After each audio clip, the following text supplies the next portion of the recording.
મોટા સમાચારની વાત કરીએ તો રાજ્યના રાશન કાર્ડ ધારકો માટે આ મોટા સમાચાર છે। ઈ કેવાયસી હવે નહીં કરાવવું હોય તો પણ તમને અનાજ મળશે। સરકારની અન્ય યોજનાઓના લાભ મળવાના ચાલુ રહેશે।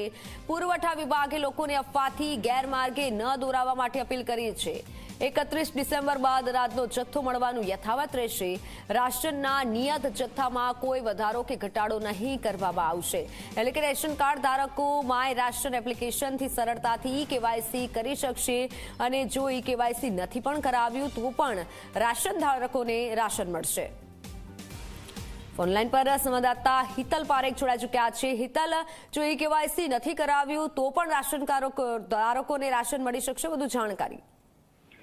જી ચોક્કસ એવું કહી શકાય કે રેશન કાર્ડમાં એ કેવાયસીની અનેક મુશ્કેલીઓ સર્જાતી હોય છે અને ક્યાંક ને ક્યાંક ઓનલાઈન કરવાનું હોવાના કારણે મુશ્કેલી સર્જાય છે, એટલે લોકો હેરાન થઈ રહ્યા છે। ત્યારે રાજ્ય સરકારે કેવાયસી ન કરાયું હોય ઈ કેવાયસી તો તેના માટે પણ જાગૃતિ ફેલાવવા માટે એક પત્ર કર્યો છે અને એમાં ખાસ કરીને જોવાયું છે કે તેમને ઈ કેવાયસી ન થયું હોય તો તેમની કોઈ સેવાઓ સીધી રીતે બંધ નહીં થાય એ પ્રકારની પણ સ્પષ્ટતા કરવામાં આવી છે। એટલે કે જે રાશનનો જથ્થો તે લોકોને મળતો હશે એ પણ મળશે અને અન્ય જે લાભો છે એ લાભો પણ મળશે। એટલે લોકોને સ્પષ્ટતા કરી છે કે આનાથી એ કેવાયસી ન થયું હોય તો કોઈએ ગભરાવાની જરૂર નથી, પણ સમયસર એ કેવાયસી કરાવી લે એ હિતાવહ છે એ પ્રકારની વાત કરવામાં આવી છે।